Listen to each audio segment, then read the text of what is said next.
Good evening बच्चों, good evening, welcome to the classes. Good evening all of you. And sound clear है क्या? सबसे पहले ये बताओ, साउंड वगैरह सारी चीजें क्लियर है तो हम क्लास को स्टार्ट करेंगे। बर्नौली और बाइनोमियल पर डिस्कस कर रहे थे हम लोग, है ना? उसी पर क्वेश्चन पर डिस्कस करेंगे आज, आगे बढ़ते हैं उसके आगे। बट सबसे पहले ये बताओ, आप लोग की साउंड वगैरह सारी चीजें क्लियर है कि नहीं क्लियर है, ये बताओ। ओके, चलिए ठीक है। तो एक बार रिवाइज कर देता हूँ, लास्ट क्लास में हमने क्या क्या डिस्कस किया। तो अगर हम देखें यहाँ पर फर्स्ट कि x, अगर ये b लिखा है, b मीन्स बर्नौली भी हो सकता है और बाइनोमियल भी हो सकता है। अगर बर्नौली होगा बच्चों तो यहाँ पर 1 होगा, ठीक है, और यहाँ पर ये प्रोबेबिलिटी यानी कि p होती है, ऐसा। तो 1, अगर ये 1 बताता है पैरामीटर, यानी कि 1 टाइम को थ्रो करा, नंबर ऑफ टाइम्स जो आपका एक्सपेरिमेंट है, अगर ये 1 है तो ये कौन सा होता है? ये आपका होता है बर्नौली, ठीक है।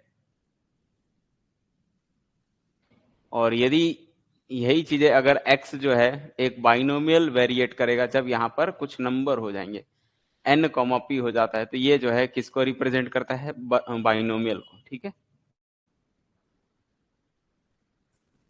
और अगर ऐसा है बाइनोमियल तो मोस्ट इंपॉर्टेंट है, अगर बाइनोमियल पता चल गया तो मीन क्या होता है इसका? मीन होता है np, ठीक है। वेरिएंस क्या होता है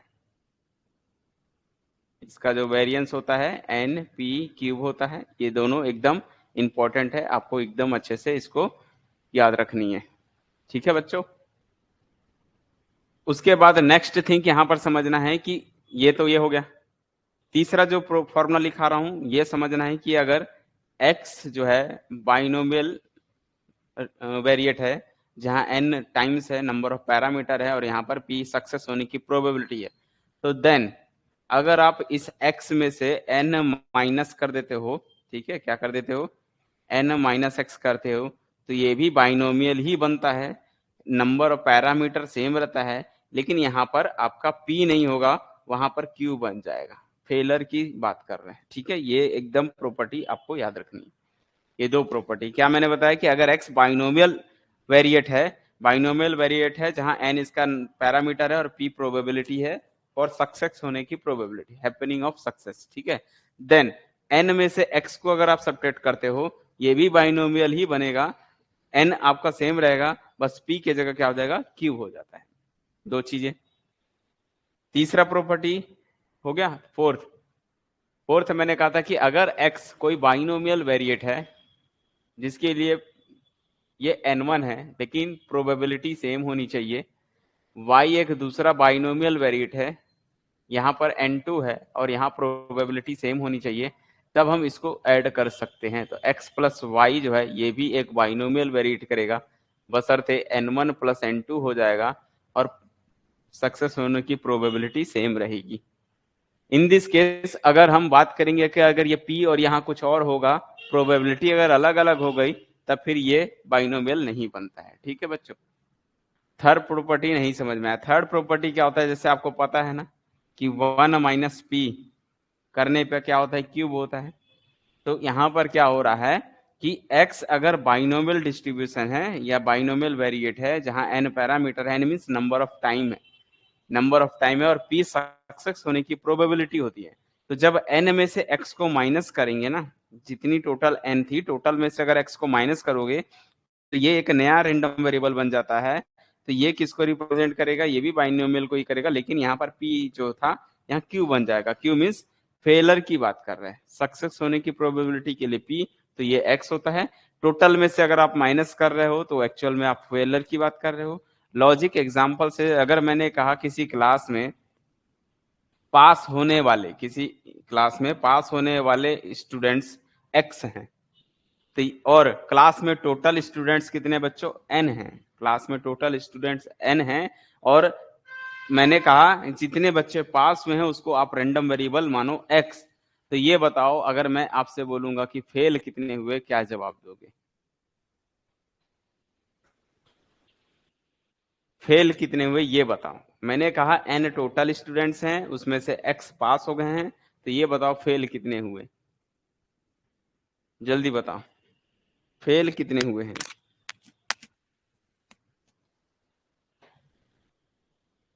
तो क्या जवाब दोगे? n माइनस एक्स बोलोगे।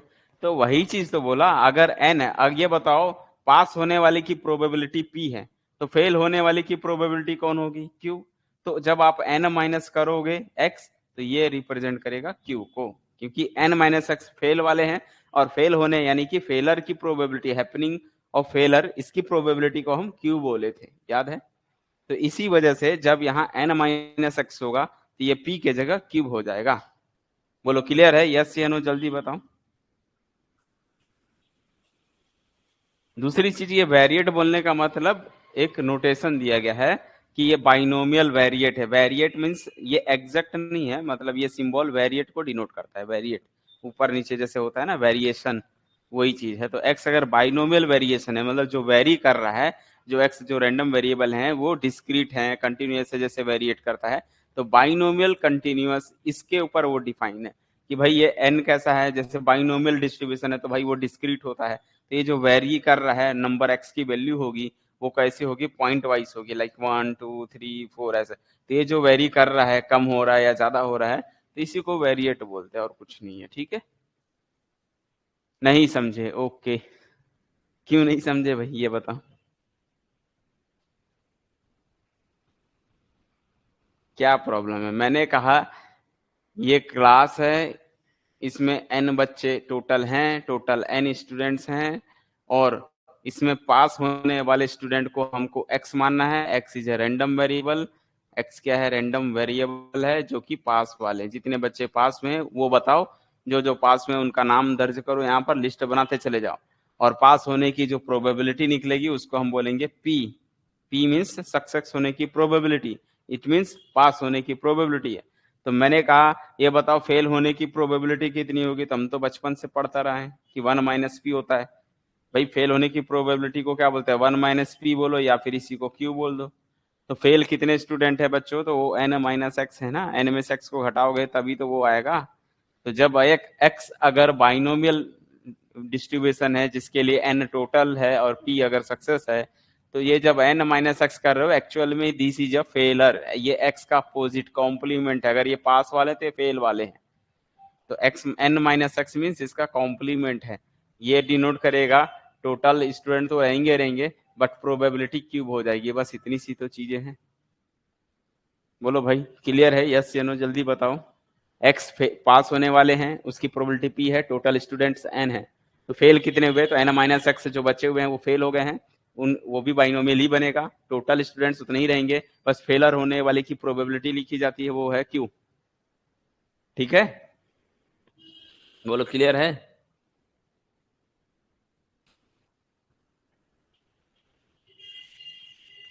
चलो आगे बढ़ते हैं, इस क्वेश्चन पर डिस्कस करते हैं। क्वेश्चन क्या लिखा है कि बोलता है x, सपोज x एक बाइनोमियल डिस्ट्रीब्यूशन है। यहाँ पर 10 लिखा है, मतलब बाइनोमियल है, 1 होता तो बर्नौली। क्लियर है? ये दो चीजें आपको समझनी है। तो यहाँ पर n जो है 10 है, मतलब 10 टाइम किसी रैंडम वेरिएबल को आपने जो है अप्लाई किया किसी के लिए। ठीक है? और n जो है समझ लो, n ये कितना है? 10 है, और ये p मीन्स प्रोबेबिलिटी। ठीक है? प्रोबेबिलिटी कितनी है? 1/2 है। तो ये अगर एक बाइनोमियल है, y एक दूसरा रैंडम वेरिएबल है, लेकिन ये n बदल गया और इसकी भी प्रोबेबिलिटी 1/2 है। जहां x और y आपस में इंडिपेंडेंट है, तो आपको प्रोबेबिलिटी बतानी है जिसकी वैल्यू x जो है y से छोटा हो। x जो रैंडम वेरिएबल है y से छोटे हैं, ऐसे वेरिएबल्स की प्रोबेबिलिटी को काउंट करनी, बतानी। तो यहाँ पर आपको क्या बोल रहा है, कौन कौन सा होगा? ऑप्शन में दिया हुआ है कि ये जो है इसका जो आंसर आएगा वो लेस देन 1/2 आएगा, कि इक्वल 1/2 आएगा, कि ग्रेटर देन 1/2 आएगा, और लेस देन इक्वल टू वो 10/11 आएगा, या ग्रेटर देन 10/11 आएगा। तो बिल्कुल इसको आराम से समझोगे क्योंकि क्वेश्चन थोड़ा सा हार्ड है। ठीक है? एक एक चीज को समझेंगे यहाँ पर। तो मैंने यहाँ पर देखो कुछ फॉर्मूला लिखा हुआ है कि अगर x बाइनोमियल डिस्ट्रीब्यूशन है जहाँ n पैरामीटर है और p प्रोबेबिलिटी है, तो क्या दिया हुआ है? x b 10 1/2 दिया हुआ है। y क्या दिया हुआ है? 11 और 1/2 है। क्या दोनों को ऐड कर सकते हैं? क्या बिल्कुल ऐड कर सकते हैं, क्योंकि यहाँ पर ये दोनों अलग हैं लेकिन प्रोबेबिलिटी सेम है, तो हम ये ऐड किया जा सकता है। तो जब हम इसको ऐड करेंगे, x प्लस वाई जब बनाओगे वो भी बाइनोमियल ही बनेगा। इसको ऐड कर दोगे तो 10 और 11 ऐड होके 21 हो जाएगा, और ये 1/2 ही रहता है। क्लियर है? तो एक इक्वेशन तो अपने पास ये मिल चुका कि भाई x प्लस वाई की वैल्यू जो है वो भी बाइनोमियल वेरिएट है, बट n आपका पैरामीटर 21 होगा और प्रोबेबिलिटी 1/2 होगी। नेक्स्ट हमको फाइंड करना है x का मान y से छोटा हो। तो x का मान y से छोटा, x less than y means क्या होता है भाई, x माइनस वाई करोगे 0 से छोटा है, इसका मतलब यही है कि ये इससे बड़ा ये नंबर है, इससे माइनस करोगे ये इधर आएगा, माइनस होगा तो यहाँ 0 बचेगा, तो x माइनस वाई की वैल्यू 0 हो जाएगी। तो यहाँ पर इस चीज को हम ऐसे लिख सकते हैं क्या, x minus y less than 0 लिख सकते हैं। और इस x माइनस वाई को 0 हो गया तो यहाँ से अब आपको y पर माइनस लगा हुआ है, यहाँ पर समझना है कि y पर कौन सा नंबर लिखा हुआ है, यहाँ पर माइनस वाई लिखा है। तो माइनस वाई कैसे लाएंगे, तो माइनस वाई लाने के लिए y का यूज करेंगे। y क्या है बोलो भाई, y जो है बाइनोमियल वेरिएट है 11 और 1/2। और अभी मैंने फॉर्मूला सिखाया कि अगर मैं n आपका कितना है 11 है, तो 11 में से y माइनस करोगे, n माइनस वाई जो है बाइनोमियल सेम रहता है, ये भी सेम रहता है, बट यहाँ q हो जाता है। तो जब p आपका 1/2 है तो q भी 1/2 होगा। तो ये आपको एक फॉर्मूला मैंने यहाँ पर अभी जस्ट लिखा था, वही फॉर्मूला यूज किया गया कि n आपका कितना है 11 है, तो 11 माइनस वाई जो है ये भी एक बाइनोमियल ही डिस्ट्रीब्यूशन है, बशर्ते ये n सेम रहेगा, p के जगह q हो जाएगा, p 1/2 है तो q भी 1/2 होगा। तो ये अपने पास अपने को दूसरा इक्वेशन मिल गया। ठीक है, दो इक्वेशन मिल गए, एक x प्लस वाई जो है बाइनोमियल डिस्ट्रीब्यूशन है 21 और 1/2, और एक 11 माइनस वाई ये मिल गए। अब अपने को x माइनस वाई की प्रोबेबिलिटी फाइंड करनी है। ठीक है, तो आते हैं, सबसे पहले यहाँ पर हम y को कैलकुलेट किए, देखो y को कैंसिल करेंगे, कैसे होगा, जब इन दोनों को ऐड कर दो। ये दोनों को ऐड कर सकते हो, क्यों ऐड कर सकते हो बोलो, क्योंकि ऐड इसलिए कर सकता हूं क्योंकि यहाँ पर 1/2 है और यहाँ पर भी 1/2 है, जो प्रोबेबिलिटी अगर समान हो गई तो उसको ऐड किया जा सकता है। तो ये इक्वेशन और इस इक्वेशन को ऐड कर दिया, अगर ऐड करूंगा तो y और y कैंसिल हो जाएगा, वो x प्लस 11 हो जाएगा, तो ये x प्लस 11 बन गया। ठीक है, तो यहाँ पर सॉरी x माइनस वाई बनेगा। हाँ, यहाँ से इन दोनों को ऐड कर रहे हो ना, तो जो है हम ऐड शायद इक्वेशन नंबर ए को कर रहे हैं, इसको नहीं ऐड कर रहे। ठीक है, वो तो y कैंसिल हो जाएगा, अपने को y तो दिखाना है।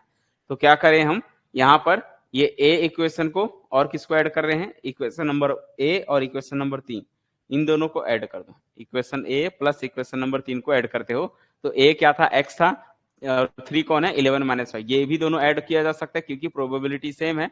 तो ये और ये इसको इस तरह से लिख दिया। तो ये कैसे ऐड होते हैं बताया था ना, ये जो 10 है और ये 11 ऐड हो जाएंगे, 10 और 11 ऐड हो जाएगा, और ये 1/2 सेम है तो यहाँ भी 1/2 ही आएगा। तो हमने क्या किया, यहाँ पर x माइनस वाई प्लस 11 है तो x माइनस वाई प्लस 11 लिख दिया, और इस x माइनस वाई को एक नया नाम दे दिया जिसको मैं z नाम दे दिया। x माइनस वाई को हमने क्या नाम दे दिया, z नाम दे दिए। तो क्या बन गया, z जो है ये पूरे को हमने z नाम दिया, x माइनस वाई प्लस 11 को z नाम दे दिया। तो z जो है बाइनोमियल बन गया 21 और 1/2 मिल गए। अब अपने को जो फाइंड करना है वो लिखेंगे। फाइंड क्या करना है भाई, probability of x minus y less than 0 चाहिए। तो अपन क्या किए, यहाँ पर हमने x माइनस वाई के साथ प्लस 11 लिखा हुआ है, तो मैं यहाँ पर बोथ साइड दोनों साइड में प्लस 11 कर दिया। तो देखो यहाँ पर मैंने 11 ऐड किया, यहाँ पर भी 11 ऐड किया। ठीक है ना, तो यहाँ पर अगर हम देखेंगे तो लॉजिक से समझोगे थोड़ा सा, यहाँ पर मैंने बोला कि इसको ऐड करो, किसको, अपने को फाइंड करनी है x minus y less than 0, यही है ना। इसको क्या किया मैंने, प्रोबेबिलिटी अपने जगह है, x माइनस वाई है, मैंने इधर प्लस 11 किया तो इधर भी 11 आ गया, दोनों साइड 11 ऐड किया। और यहाँ पर अगर आप देखोगे ना तो ये z है पूरा, इसको हमने z नाम दिया था, तो z का मान 11 से छोटा है, उसकी प्रोबेबिलिटी बतानी है। ठीक है, तो यही चीज को यहाँ पर मैं लिखा हूं, तो आपको समझ में आ जाएगा z का मान 11 से लेस देन है। और जब प्रोबेबिलिटी अगर बाइनोमियल होता है तो बाइनोमियल के लिए प्रोबेबिलिटी मैंने फॉर्मूला लिखाया है कि प्रोबेबिलिटी x का मान जो भी यहाँ पर होता है तो क्या करना पड़ता है, इसके लिए प्रोबेबिलिटी क्या होती है, z इक्वल टू जेड पर, ये लेस देन है, अपने को इक्वल के लिए फॉर्मूला होता है। इक्वल के लिए फॉर्मूला होता है जो भी नंबर होगा तो टोटल कितने हैं जेड वाले के लिए, टोटल कितने हैं जेड वाले का 21 है, तो 21 में से 21 सी जेड, याद करो मैंने लिखाया था फॉर्मूला कि यहाँ पर p of x equal to x लिखा था, तो 20 सी एक्स लिखा था, बट x के जगह यहाँ z है तो z लिखेंगे 21 सी जेड, और प्रोबेबिलिटी p और q, p की प्रोबेबिलिटी 1/2 पावर z और q की प्रोबेबिलिटी 1/2 पावर 21 माइनस जेड होती थी। तो ये इक्वल के लिए आएगा, अभी भी लेस देन नहीं आया, अभी इक्वल के लिए बनेगा। तो हमने क्या किया, बेस सेम है, पावर ऐड हो जाएगा, पावर ऐड होगा तो जेड और जेड कैंसिल हो जाएगा, तो ये 21 बन जाएगा। तो probability of z equal to z पर वैल्यू कितनी आ चुकी, 21 सी जेड, और 1/2 की पावर 21 आया। अब लेस देन का फॉर्मूला क्या होता है, लेस देन चाहिए अपने को, तो लेस देन मतलब क्या होता है, सभी का सम, कहां से कहां तक का, पूरा 0 से लेके 10 तक का सभी का सम, क्योंकि जो 11 से छोटा है इसका मतलब z इक्वल टू 0 से लेके z इक्वल टू 10 तक का जाना है। तो क्या करना है, बस इसी में वैल्यू को पुट करते चले जाना है, z के जगह 0 1 2 3 सबको पुट करते चले जाओ। तो z बराबर 0 से लेके तक 10 तक जाएगा, इसका मतलब क्या होगा, z इक्वल टू 0 पुट करोगे तो 21 c0 1/2 की पावर 21 ही चलेगी। फिर अगला 1 के लिए क्या मिलेगा, तो 21 c1 21 c2, इस तरह से चलते चले जाएंगे। पूरा कहां तक जाएगा, ये हमने कहां तक निकाला, 11 तक निकाला, ठीक है। और तो ये z का मान बोल रहा है 11 से छोटा था, तो और z पर हमने अलग से निकाल लिया। तो यहाँ पर अगर आप देखोगे, यहाँ पर ये टोटल कंप्लीट एक फॉर्मूला है अपने पास कि भाई किसी भी प्रोबेबिलिटी की लेस देन या इक्वल, सभी की प्रोबेबिलिटी का सम ऑलवेज 1 होता है, ये हम जानते हैं भाई थ्योरम, कि भाई जो भी पॉइंट पूछ रहा है, z का मान 11 से छोटा और 11 से बड़ा, सभी प्रोबेबिलिटी का सम हमेशा क्या होता है, 1 के इक्वल होता है, तो 1 आना चाहिए। तो हमने क्या किया कि भाई अपने यहाँ पर टोटल कितने, 21 ही है, टोटल कितने, z वाला 21 है, और 11 से छोटा, तो 11 से छोटा ये निकाला, और 11 के बाद अगर आप जाओगे तो डायरेक्ट हमने क्या निकाला, देखो यहाँ पर 11, और 11 के बाद कहाँ तक जा सकते हैं, ज्यादा इसमें जैसे 21 है तो 21 तक जाएंगे। तो हमने क्या किया, यहाँ डैश डैश लिख दिया है, फिर यहाँ पर 11 है, फिर जैसे मैंने 20 का निकाला है तो 11 सी 20 का निकाला, वैसे ही 21 का निकाला। तो ये मैं एक एग्जांपल दे रहा हूँ, इसको सॉल्व कैसे करते हैं, क्योंकि इसको सॉल्व करना इजी नहीं है, थोड़ा कॉन्सेप्टली आना पड़ेगा। जैसे 20 C0, ये चीजें आपको थोड़ा सा सिंप्लीफाई करके बता देता हूँ, अदरवाइज यहाँ पर बदलना कठिन होते जाएगा, ठीक है। जैसे अगर हम जानते हैं कि NC0, n कुछ भी हो, बेस में 0 लिखा है तो इसकी वैल्यू 1 ही होती है। NCN अगर सेम सेम है तो इसको हम 1 लिखते हैं, ठीक है। ये दो चीजें याद हो गई।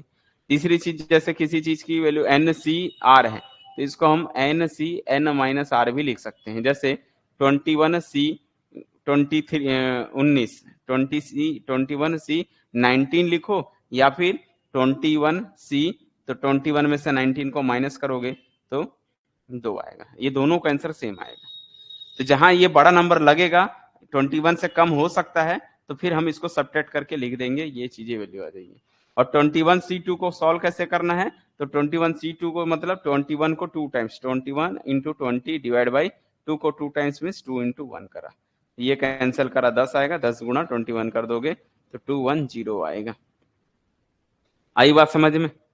तो यहाँ पर हम क्या करेंगे, इसको ऐड करेंगे। तो ये कुछ बेसिक कॉन्सेप्ट थे, अब यहाँ पर ऐड करेंगे। तो यहाँ पर देखो, जो 0 का आंसर ये तो 1 बन गया, फिर 21C1 20C2 ऐसे चलते जाएगा।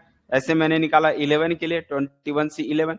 उसके बाद जब जैसे 20 का निकालोगे ना, 20 के बाद तो 21C20, और 21C20 मतलब 21 में से 20 गया 1 आएगा, तो वो 21C1 आएगा। तो ये 21C1 वाला पहले हम निकाल चुके हैं। तो ये मैंने बताया कि जो z इक्वल टू 1 वाला है वो 20 के बराबर आएगा, ठीक है। z इक्वल टू 1 वाला किसके बराबर आ जाएगा, z इक्वल टू 20 के बराबर आ जाएगा। सिमिलरली जैसे मैंने 21 के लिए निकाला तो 21 वाला किसके बराबर आ जाएगा, तो 21 माइनस 21 20 हो जाएगा, और ये जो है करेगा फर्स्ट वाले के बराबर। यानी कि इधर से पीछे जाओगे तो ये दोनों सेम आएंगे। जैसे 21 वाला 0 के इक्वल आ रहा है, 20 वाला 1 के इक्वल आ रहा है, 11 वाला इधर के बराबर आएगा, इधर से इधर ये अंदर जाते जाएगा तो सेम होते जाएगा। तो इसको हमने ऐड करना है। ऐड करना है तो कैसे किए, देखो ये मैंने बता दिया, ये बीच में 11 वाला है, इसके पहले वाला नंबर इधर से ऐड होते जाएंगे, फर्स्ट का लास्ट से, यानी कि 0 वाला 21 का सेम आएगा, 1 और 20 का सेम आएगा, 2 और 19 का सेम आएगा, इस तरह से बनते चले जाएगा। तो हम बोल सकते हैं कि जो z इक्वल टू 0 वाली है उसकी प्रोबेबिलिटी और 21 वाले की प्रोबेबिलिटी सेम हो गई, तो ये 2 बार हो जाएंगे। यहाँ से 1 वाला 20 के बराबर होगा, इस तरह से चलते चले जाएगा। तो ओवरऑल क्या मिलेगा, 11 वाला जो मिलेगा वो क्या होगा, तो यहाँ पर देखोगे ना, तो जो z का मान 11 से छोटा है और z का मान 11 के बाद है, इनको अगर आप ऐड करोगे ना तो फाइनली वो सभी के सभी 2 टाइम्स बनेंगे। आप देखना चाहोगे तो देख सकते हो, देखो 0 वाला किसके इक्वल है, 21 के, ठीक है। इससे पीछे बढ़ाते जाओगे ना, 0 के बाद ये 1 बनेगा तो ये 20 बनेगा, ये 2 होगा तो ये कहाँ जाएगा, 19 होगा। तो इस तरह से ये बनते चले जाएगा। कहाँ का सेम आएगा, तो 11 वाला दोनों को ऐड करने पे 20 आना चाहिए। देखो ये, तो यहाँ पर 11 वाला सोच के बताओ किसके इक्वल होगा, बोलो। यहाँ का 11, यहाँ का 19, यहाँ का 2 बनेगा। ये 0 1 2 3 4 5, इधर जो 6 7 8 9 10 11, ऐसे 11 तक इधर, और 21 22, अच्छा पीछे रिवर्स से जाओगे तो 21 20, इस तरह से लिख लो आगे, ठीक है। तो ये जो है बनेगा 21 वाला, ये 20 वाले, ये 19 वाले, ये आपका 18 वाला, ये आपका 17 वाला, ये सब ऐड होते चले जाएंगे। तो ये जो है ऐड करते चले जाओगे तो आपको रिटर्न सेम मिलेगा, दोनों का सम सेम है, क्योंकि इसकी प्रोबेबिलिटी सेम है। तो ऐसे अगर आप देखोगे ना तो टोटल 2, इसकी प्रोबेबिलिटी और इसकी प्रोबेबिलिटी सेम हो जाएगी, इसलिए मैंने यहाँ लिख दिया 2 टाइम्स, ये 2 टाइम्स है। टोटल अगर मैं बोलूंगा इसमें कितने टर्म्स है बच्चों, इसमें कितने टर्म्स है बताओ, टोटल टर्म्स बता सकते हो, यहां से और यहां के बीच का टर्म्स बता दो किसका आएगा,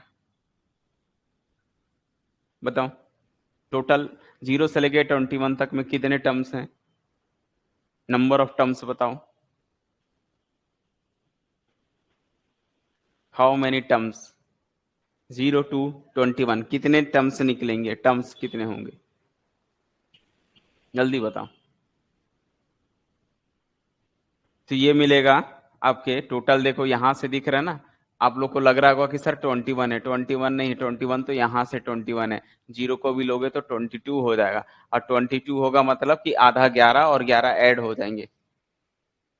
हाँ वेरी गुड। तो टोटल कितने हो गए, 22, 22 मीन्स फोल्डिंग होगा, आधा इधर से आधा इधर से, 11 और 11 इधर से, टोटल 11 होंगे, इधर से भी 11 होंगे। तो ये 11 11 ऐड होगा तो टोटल ये दोनों 2 टाइम्स, ये भी सेम हो गया।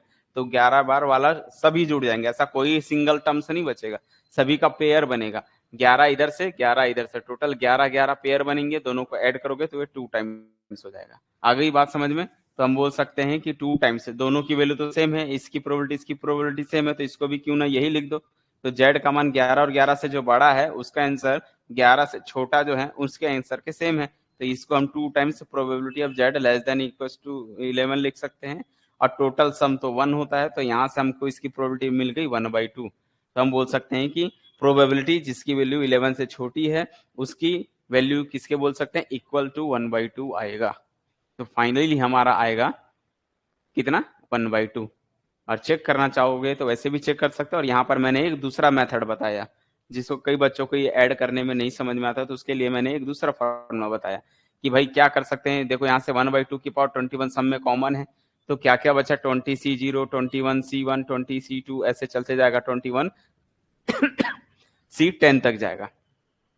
अब 20C10 तक ही जाएगा, क्यों, क्योंकि उसके बाद से वो जो है आगे हम नहीं ले, क्योंकि स्टार्टिंग में मैंने लिखा था 0 से लेकर 10 तक का सम। तो उसके बाद क्या किया गया है, देखो यहाँ पर फिर ये जो है 20C1, इसका आंसर यहाँ पर थोड़ा सा मिस्टेक है, क्या मिस्टेक है, हाँ ये फॉर्मूला फिर आपको ध्यान देना पड़ेगा कि भाई NCR को, NCR+1 है तो N+1 CR+1 लिखा जाता है।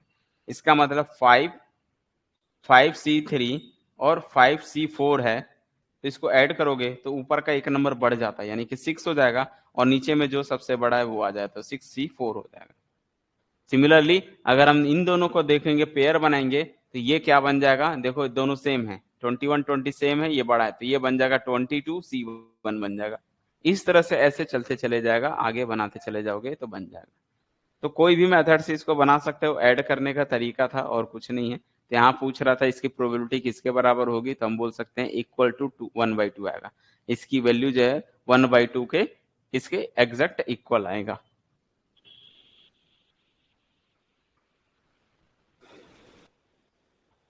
कौन सा बोल रहे हो, लास्ट वाला। हम्म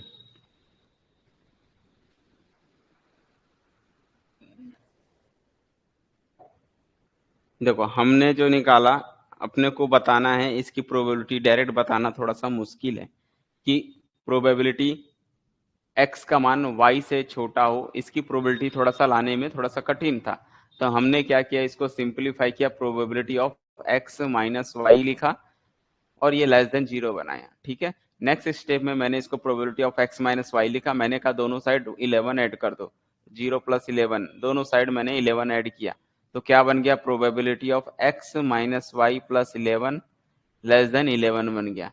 और इसको हमने बोला था ये प्रोबेबिलिटी z है, z का मान 11 से छोटा हो उसकी प्रोबेबिलिटी बताओ। और हम जानते हैं कि ये चीजें हो गई, यानी कि इसका आंसर सेम है। कौन, x का मान y से छोटा बोलो या z का मान 11 से छोटा बोलो, दोनों तो सेम है क्योंकि उसी को ही तो हमने सॉल्व करके लाया। फिर मैंने कहा भैया हमारे पास एक फॉर्मूला होता है कि प्रोबेबिलिटी ऑफ z का मान 11 से छोटा हो या फिर प्रोबेबिलिटी का मान z का मान 11 से बड़ा हो और इक्वल हो जाए, क्योंकि इक्वल इसमें नहीं है। ये दोनों का सम, ये प्रोबेबिलिटी हैपनिंग है और ये नॉट हैपनिंग है, दोनों का सम हमेशा 1 के इक्वल आता है, ये मैंने बताया। उसके बाद मैंने कहा इसकी प्रोबेबिलिटी कैसे फाइंड करेंगे, तो हमारे पास फॉर्मूला होता है इसको तोड़ना। 11 से छोटा मतलब क्या होता है कि भैया n कितना है इसके लिए, 21 था ना, n इसका 21 था। तो प्रोबेबिलिटी था आपके पास, मैंने बताया कि भाई probability of x equal to x के लिए क्या फॉर्मूला होता है, NCX और सक्सेस होने की प्रोबेबिलिटी की पावर x, और यहाँ पर जो है क्या लिखते हैं हम लोग, q की पावर n माइनस एक्स, ये मैंने बताया था फॉर्मूला होता है। जहां q क्या है, जो बताओ q क्या है, 1 माइनस p होता है, ये मैंने बताया था। तो अपने पास तो p और q दोनों सेम ही तो हैं, p और q क्या है, दोनों तो सेम है, दोनों की प्रोबेबिलिटी 1/2 है। तो इसको मैंने बताया कि कैसे लिखेंगे। तो अब ये z का मान 11 से छोटा का मतलब होता है कि भाई सम z का मान 11 से छोटा, कहाँ से, 0 से लेके, तो इसको बोल सकते हैं x इक्वल टू, यहाँ पर हम लिख सकते हैं z इक्वल टू 0 to 10 तक जाएंगे, 10 से छोटा, और प्रोबेबिलिटी ऑफ z का मान 11 से छोटा, ऐसा। और प्लस करेंगे प्रोबेबिलिटी, ये 11 से बड़ा, तो ये बोलेंगे z इक्वल टू 10 के बाद कहाँ से, 11। ठीक है, तो 11 से करना है, कहाँ तक जाएगा, ज्यादा ये 21 तक जाएगा। और इसकी प्रोबेबिलिटी z का मान ग्रेटर देन इक्वल टू 11, इन दोनों का सम 1 के बराबर आएगा, दोनों का सम किसके बराबर आएगा, 1 के इक्वल आएगा। इसके जगह ये रखना है। तो भाई 0 से 10 का मतलब क्या हो गया, 0 से 10 का मतलब probability of z equal to 0 का plus probability of z equal to 1 का plus probability of z equal to 2 का, ऐसे जोड़ते चले जाओगे कहाँ तक, probability of z equal to 11 से छोटा मतलब 10, ऐसा 10 तक की प्रोबेबिलिटी का सम। ये प्लस करोगे ये वाला, probability of z equal to 11 plus probability of z equal to 12, ऐसे चलते जाएगा, plus probability of z equal to 12 हो गए 13, प्लस कहाँ तक जाओगे, plus probability of z equal to 21 तक जाओगे, बस लास्ट। तो अगर आप ध्यान से देखोगे तो ये जो है ना, मैंने कहा था कि भाई इसकी प्रोबेबिलिटी सेम आएगी, ये 0 की प्रोबेबिलिटी और इसकी प्रोबेबिलिटी सेम है। 1 की प्रोबेबिलिटी, इधर आगे बढ़ोगे इधर से पीछे आओ, 1 की प्रोबेबिलिटी z इक्वल टू 20 के इक्वल आएगा। तो इसको क्यों ना, इसको इस तरह से लिखा जा सकता है कि 2 टाइम्स कर दो, ये दोनों तो सेम है, ये दोनों सेम है, तो उसको एक ही लिख सकते हो। तो probability of z equal to 0 plus probability of z equal to 1 plus dash dash dash plus probability of z equal to 10 तक जाएंगे बस। और इक्वल्स टू 1 चलेगा, इक्वल्स टू क्या चलेगा, 1 चलेगा। ठीक है, नेक्स्ट स्टेप में क्या कर सकते हैं हम, अब भाई इसकी वैल्यू निकालो, इसकी वैल्यू, तो ये दो अपने जगह रहेगा। ये कैसे कैलकुलेट करते हैं, ये कैलकुलेट करने का फॉर्मूला मैंने लिखा है n आपका z के लिए 21 है, तो 21c0 और p मीन्स आपका 1/2 है, तो 1/2 की पावर x यानी कि 21 और 1/2 की पावर 21 माइनस एक्स यानी कि 21 माइनस एक्स मीन्स 0, ऐसा। समझ में आई बात, यस या नो, जल्दी बोलो। फॉर्मूला वही होता है ना, देख लो, z की इक्वल टू 0 के लिए बनाओगे और एक बार z इक्वल टू ये 21c और अच्छा यहाँ z होता है तो x होता है, तो x और 21 माइनस एक्स बनेगा। ठीक है, यहाँ पर x होता है, x आपका क्या है, 0 है, तो ये आपका बनेगा 0 और यहाँ 21 बनेगा। नेक्स्ट आपका बनेगा 21c1 और 1/2 की पावर ये 1 बनेगा, तो इसके बदले एक कम करोगे तो 1/2 की पावर ये 19 हो जाएगा, सॉरी 20 हो जाएगा। तो ये चलते जाएगा, ये कहाँ तक जाएगा, ये 20 है ना। तो ये सबको कैलकुलेट करना है, तो ये सभी को हमने कैलकुलेट न करके हमने शॉर्टकट में बता दिया कि भाई इन सबको वापस क्या लिख दो। तो इसको सॉल्व करने की जरूरत नहीं है, सबकी वैल्यू रख के सॉल्व करने बैठोगे तो वो चीजें करने का जरूरत नहीं है। हम क्या कर सकते हैं, या तो ऐसे लिख सकते हैं और सिंप्लीफाई कर सकते हो, और probability of z equals to यहाँ पर ये वाला लास्ट वाला है इक्वल में 1। तो मैंने कहा अपने को इसकी जरूरत नहीं है, इसी को ही रहने दो। इसको वापस क्या बोल सकते हैं, 2 टाइम्स, इसको अगेन बोल सकते हैं ये प्रोबेबिलिटी ऑफ जेड का मान 11 से छोटा है, सीधा सीधा। और इक्वल तो क्या चलेगा 1, ये 2 इधर जाएगा तो बोल सकते हैं प्रोबेबिलिटी ऑफ जेड का मान लेस देन 11 जो आएगा वो 1/2 आएगा। ठीक है, बोलो अभी समझ में आया। तो इसमें क्या इसकी वैल्यू निकालने की जरूरत नहीं है, क्योंकि हमको ओनली सिर्फ उसकी प्रोबेबिलिटी बोला है कि किसके बराबर आएगा, और ये कहीं ना कहीं किसके बराबर था, प्रोबेबिलिटी ऑफ एक्स का मान लेस देन वाई के इक्वल था। तो इसकी भी जो प्रोबेबिलिटी है वो 1/2 ही आएगी एग्जैक्ट। अगर हम इसको भी सिंप्लीफाई करेंगे तो आंसर 1/2 ही आने वाला है। ठीक है, बट ये थोड़ा सा यहाँ अगर वैल्यू डाल डाल के करोगे तो ये आपके लिए थोड़ा सा कठिन हो जाएगा, और अगर आप ऐसे जाओगे डायरेक्ट तो आपको इजी बन जाएगा, क्योंकि हमको डायरेक्ट उसकी प्रोबेबिलिटी तो बतानी थी। तो है क्वेश्चन इजी, प्रैक्टिस करोगे तो एक दो बार थोड़ा सा और भी अच्छे से समझ में आ जाएगा। ठीक है, चलो आगे बढ़ते हैं। यहाँ पर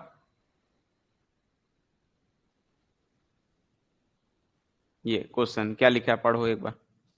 लिखा है 6 dice are throw 729 times, how many times do you expect at least 3 dice to show 5 और 6।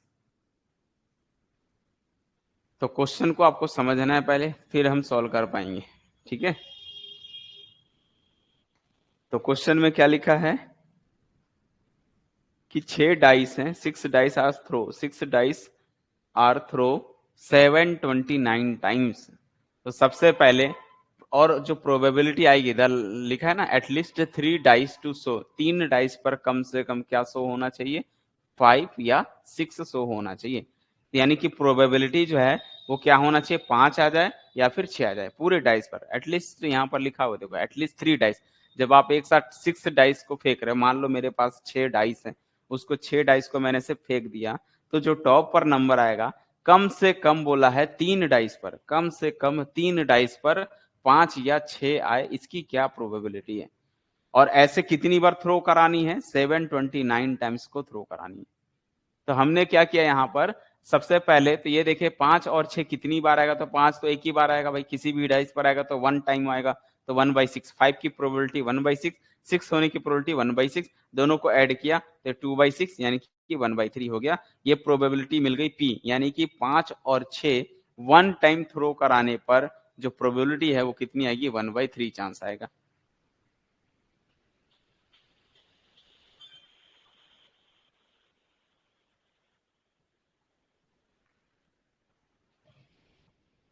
समझ में आई बात। तो Q निकाल लेते हैं। P जब 1/3 है तो Q का फॉर्मूला क्या होता है, 1 - 1/3, ये हो गया 2/3। तो P 1/3 है, Q भी 2/3 हो गया। उसके बाद हम यहाँ पर फॉर्मूला जानते हैं, ये और लिखा है, और के लिए फॉर्मूला क्या होता है, ये मैंने फॉर्मूला लिखा हुआ है कि A या B होने की प्रोबेबिलिटी का फॉर्मूला होता है PA + PB - PA intersection B होता है। ठीक है, वहां से भी चाहो तो निकालना चाहोगे तो निकाल सकते हैं।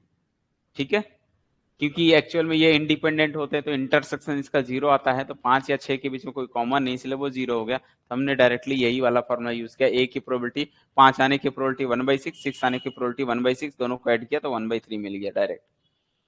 चलिए, उसके बाद अभी हमने लिखा n को आपको क्या लेके चलना है, अभी 6, बाद में इसको मल्टीप्लाई कर देंगे कितने से, 729 से मल्टीप्लाई कर देंगे। बट अभी मैंने पहले क्या ले लिया, 6, n को ले लिया 6, क्योंकि इसको 6 डाइस है ना, पहले इसको सिंप्लीफाई करना पड़ेगा, फिर 729 करेंगे। ठीक है, तो यहाँ पर हम क्या करेंगे, तो n = 6 लिख दिया, P 1/3, Q मिल गया, तो बाइनोमियल वेरिएट बनाया, n के जगह 6 रखोगे और P के जगह 1/3 रखोगे।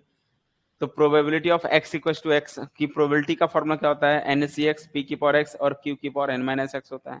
तो ये बताओ प्रोबेबिलिटी ये नंबर आने की प्रोबेबिलिटी, एक्स कौन है, तो एक्स तो यही है ना भाई, एक्स तो आपका यही है ना 5 या 6, तो इसकी प्रोबेबिलिटी कैसे निकलेगी, 6 सी एक्स 1/3 की पावर एक्स और 2/3 की पावर 6 माइनस एक्स हो जाएगा।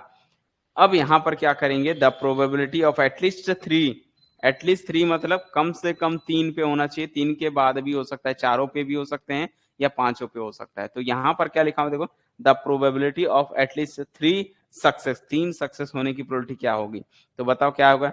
मान लो 3 डाइस पर आया, 3 डाइस पर आया 5 या 6, ये हो सकता है, या फिर 4 डाइस पर आया, 4 डाइस पर आपके फेसेस पर आपको 5 और 6 मिलेगा, या फिर 5 डाइस पर मिल जाएगा, या फिर 6 डाइस पर मिल सकता है। समझ में आई। तो पॉसिबिलिटीज कौन कौन सी है, कम से कम 3 बोला है ना, कम से कम 3 का मतलब समझ पा रहे हो ना, जैसे ये डाइस है, ये मैंने एक डाइस बना, ये एक डाइस है, ऐसे आपके पास 6 डाइस होंगे, तो कम से कम 3 का मतलब आपके पास मिनिमम 3 लोगों पे तो होना चाहिए, मतलब 3 पे भी हो जाएगा, 4 पे भी हो जाएगा, 5 पे भी हो जाएगा। ये 3, ये पी ऑफ 3 का मतलब लिखा हुआ है 3 डाइस पर 5 और 6 आने की प्रोबेबिलिटी है। अच्छा, ये 4 का मतलब, P4 का मतलब है कि 4 डाइस पर 4 डाइस पर 5 और 6 आने की प्रोबेबिलिटी को डिनोट करता है। ये P ऑफ 5 का मतलब क्या है, क्योंकि P ऑफ x का मतलब ही प्रोबेबिलिटी है, 5 और 6 आने की प्रोबेबिलिटी को P of x equal to x बोल रहे हैं।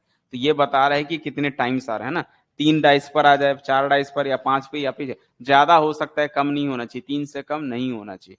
तो वहां पर हम बोलेंगे इसकी प्रोबेबिलिटी निकाल लिया और इसको सम करना है, यानी कि जो फाइनल प्रोबेबिलिटी आएगा एटलीस्ट 3, उसका मतलब ये आएगा, या तो 3 पर आएगा, या तो 4 पे और 5 पे, 6 पे भी आ सकते हैं, और सबको में देखोगे तो ये एटलीस्ट 3 में अकाउंट हो रहा है, ये भी एटलीस्ट 3, कम से कम 3 लोगों में तो है ना, ये भी तो मतलब क्या एटलीस्ट 3 लोगों, 3 डाइस पर तो कम से कम 5 और 6 है।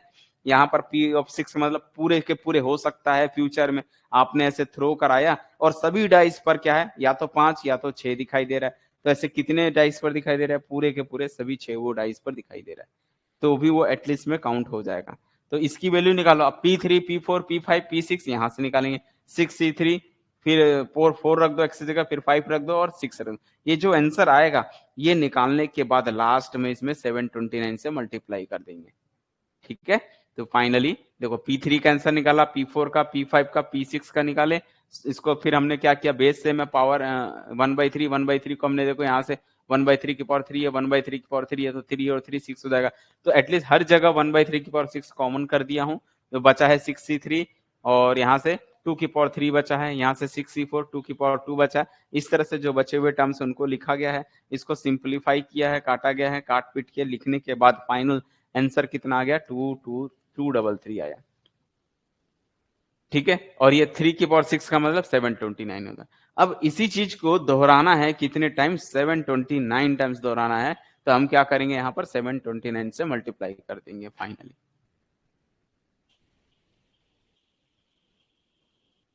ठीक है, एक और दो क्यों नहीं लिए उस बच्चों को मैं थोड़ा समझा देता हूँ यहाँ पर।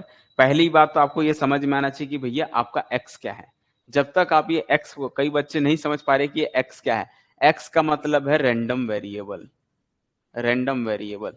एक्स क्या है इसमें, रैंडम वेरिएबल। और वो क्या है, रैंडम वेरिएबल का मतलब क्या है, वो एक्स क्या है, एटलीस्ट, यही रैंडम वेरिएबल है, एटलीस्ट 3 डाइस,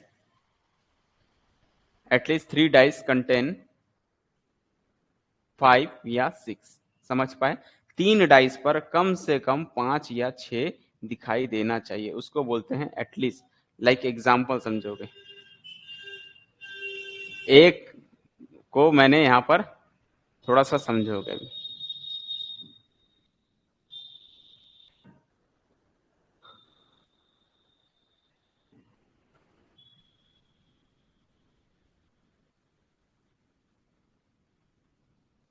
ये बोलो कितने टाइम से, बोलो। ये एक ग्रुप में इसको 720 मतलब एक बार आपको, एक बार वन टाइम में 6 डाइस को थ्रो कराना है, फिर ऐसे रिपीट करना है, इस चीज को आपको 729 टाइम्स रिपीट करना है। अब मैंने कहा कि भाई ये बताओ इन 3 डाइस में कितने डाइस दिखाई दे रहे हैं, 6।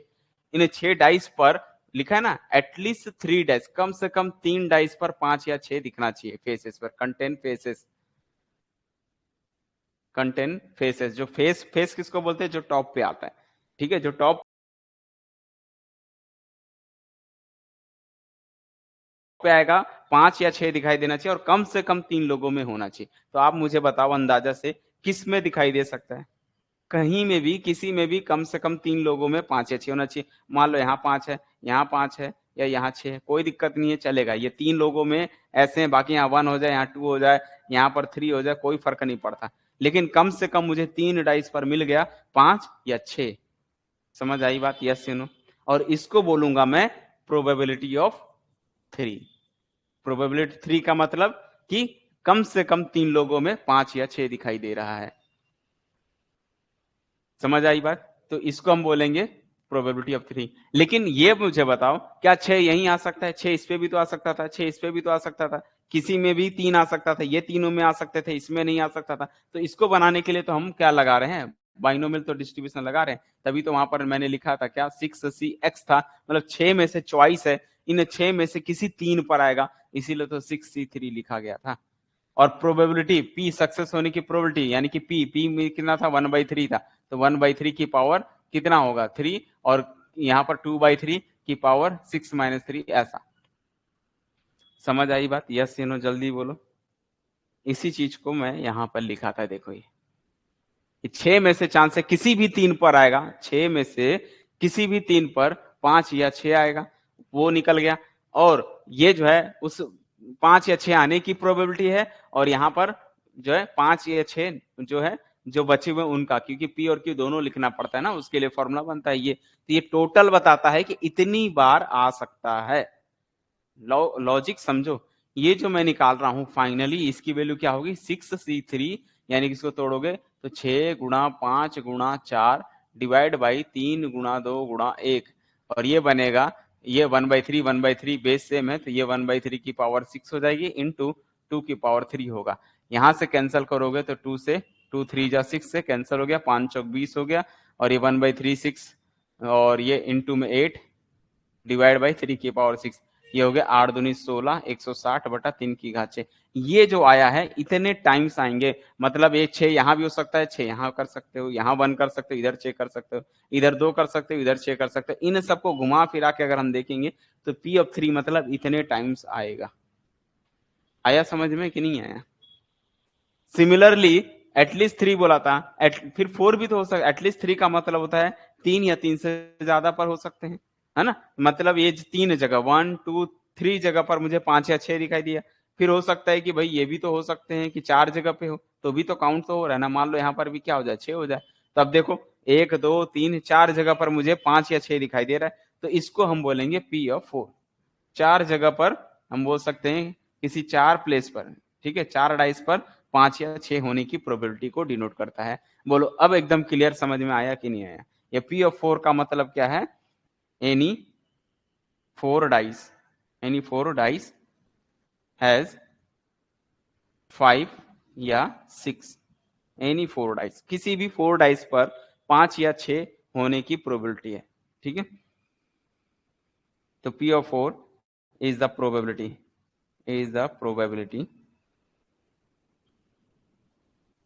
of getting any 4 dice has 5 और 6, किसी भी डाइस पर 5 या 6 होने की प्रोबेबिलिटी। तो भैया चॉइस है ना, 6 में से किसी भी 4 पर आएगा, तो इसीलिए 6c4 लिखते हैं। क्लियर है? किसी भी 4 जगह पे आपको दिया जा रहा है, 4 जगह पर में से किसी में से भी 4 आ जाएगा, तो आपके पास यही हो जाएंगे। P5 मतलब 5 जगह। अच्छा ये बताओ, सभी 6 जगह पर 5 या 6 दिखाई देगा तो क्या बनेगा? सभी 6 जगह पर 5 या 6 दिखाई दे, इसके अलावा कुछ भी नहीं होना चाहिए, तो क्या बोलेंगे उसको, P(6) बोलेंगे। यानी कि सभी 6 प्लेस पे, सभी 6 डाइस पर 5 या 6 होने की प्रोबेबिलिटी को डिनोट करता है। 5 या 6 होने की प्रोबेबिलिटी है, 5 या 6 होने की प्रोबेबिलिटी है। अब 5 और 6 होने की प्रोबेबिलिटी का मतलब ये एक्चुअल में हमने कैलकुलेट किया था, तो इसको P(1/3) बोलते हैं, जो भी है निकाले थे फॉर्मूला से।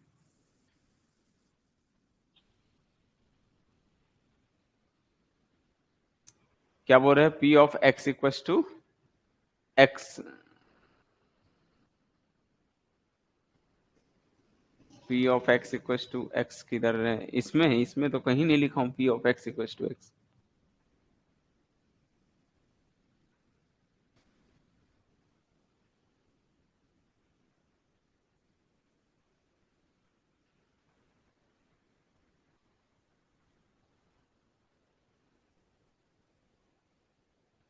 चलो देखो, जिनको नहीं समझ में आया कोई दिक्कत, पूरा माइंड को शांत रखो, ठीक है। जिनको नहीं समझ में उनके लिए बता रहा हूँ, जिनको समझ में आएगा, कुछ बच्चे होंगे जिनको समझ में आ गया होगा, इन कुछ बच्चों को समझ में नहीं आया होगा, ठीक है। इसको आप अच्छे से समझोगे। सबसे पहला काम, एक एक की को पॉइंट को पकड़ो। की क्या चीज है? की मतलब क्या क्या दिया है? 6 डाइस। 6 डाइस समझते हो? 6 ठो लूडो ले लो अपने हाथ में, 6 ठो ले ले, ऐसे फेंकोगे। जब आप फेंकोगे तो क्या आएगा फेस पर? वो बोल रहा है कि जब फेंक रहे हो इसको कितनी बार फेंकना है? बोल रहा है 729 बार फेंकना है। और जो आएगा तो कम से कम एटलीस्ट 3 डाइस, कम से कम 3 डाइस पर आपको 5 या 6 दिखना चाहिए। इसकी प्रोबेबिलिटी को बतानी है। क्वेश्चन समझ में आया? क्वेश्चन समझ में आ चुका है आप लोगों को? ये बताओ, जब तक क्वेश्चन क्लियर नहीं होगा तब तक सवाल को बनाना थोड़ा मुश्किल होगा भाई। क्वेश्चन ये है कि 6 डाइस एक साथ लिया हूं, उसको ऐसे फेंकूंगा, फेंकने के ऊपर में जो टॉप पे नंबर आएगा कम से कम 3 जगह पर 5 या 6 दिखना चाहिए। ऐसे हमको 729 बार फेंकने हैं। तो बताओ 5 और 6 जितनी बार भी आएगा टोटल, उसकी प्रोबेबिलिटी बताइए। तो हमने क्या किया, 5 या 6 आने की पहले प्रोबेबिलिटी निकाले। तो ये बताओ 5 आने की प्रोबेबिलिटी कितनी होगी? 1/6, क्योंकि टोटल 6 डाई होते हैं ना, हमने तो पढ़े हैं ये। तो 5 आने की प्रोबेबिलिटी कितनी होती है? 6 में से एक ही बार आएगा, तो ये 1/6 होगा। चाहे 6 भी निकालने की प्रोबेबिलिटी कितनी होगी? तो 6 में से एक ही बार 6 आएगा, तो प्रोबेबिलिटी ये हो गई। क्योंकि दोनों इंडिविजुअल है, दोनों को ऐड किया तो ये फाइनली मिल गया। जो प्रोबेबिलिटी है 5 या 6 आने की प्रोबेबिलिटी किसी एक डाइस पर, वो हो गई बच्चों 2/6, यानी कि 1/3। ये एक डाइस पर 1/3 निकाले हो। एक डाइस पर, 1 डाइस पर 5 या 6 होने की प्रोबेबिलिटी है 1/3। ऐसे हमारे पास 6 हैं, 6 डाइस लिखा हुआ है। तो फिर तो आपको बाइनोमियल से जाना पड़ेगा, क्योंकि अब चॉइस हो गया कि जो 5 या 6 है पता नहीं कौन से डाइस पर आएगा। तो पूरे 6 ही हैं, 6 डाइस में से कहीं पर आपको क्या होगा, किसी में भी आ सकता है। तो चॉइस हो गया, तो यहाँ पर बाइनोमियल चला जाता है। तो NSCX 6 में से चॉइस है, 6 में से पहले पर आ जाए, 6 में से दूसरे पर आ जाए, तो इसीलिए P of x equal to x ये बाइनोमियल डिस्ट्रीब्यूशन को डिनोट करता है। ये फॉर्मूला जो है बाइनोमियल वेरिएट है। जब भैया x जो है बाइनोमियल हो जाए, बाइनोमियल कैसे पता चला? n 6 बार है, प्रोबेबिलिटी है q है। जब n p q दिया हुआ है तो बाइनोमियल चला जाता है, और n 6 है तो यहाँ 6 रख दिया। तो ये जो है क्या बना? NCX, P मीन सक्सेस होने की प्रोबेबिलिटी और Q मतलब फेलर होने की प्रोबेबिलिटी, ठीक है। यानी कि हम बोल सकते हैं ये 5 या 6 आने की प्रोबेबिलिटी और ये 5 या 6 नहीं आने की प्रोबेबिलिटी है, दोनों है। तो फाइनली हमको निकालना है एटलीस्ट 3 का मतलब होता है 3 डाइस पर, कम से कम 3 डाइस पर 5 या 6 दिखे, या 4 डाइस पर, या 5 डाइस पर, या 6 डाइस पर। अब 2 नहीं लिख सकते, किसी 2 डाइस पर 5 या 6 होगा तो काउंट नहीं करना है। कम से कम 3 लिखा है ना, एटलीस्ट 3, इसीलिए मैं लिखा। अगर यहाँ पर एटलीस्ट 3 की जगह लिखा होता है एटलीस्ट 1, तो फिर सभी आ जाते हैं, 1 पर भी, 2 पर भी, 3 पर भी, 4 पर भी, सभी पर निकालते हैं, ठीक है। बस फिर उसके बाद क्या करना है, फाइनली यहाँ पर P of 3 मतलब x की जगह 3 पुट करना है, x की जगह 4, 5, 6, इसको सॉल्व करो, ऐड करो, लास्ट में जो भी नंबर आएंगे उसको 729 से मल्टीप्लाई कर दोगे, क्योंकि हमको इसी चीज को रिपीट करना है 729 टाइम्स। क्लियर है? बोलो।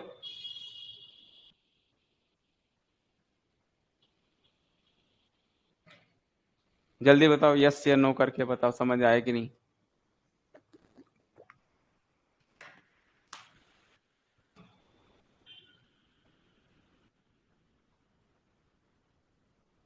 बोलो भाई, क्लियर हुआ कि नहीं हुआ?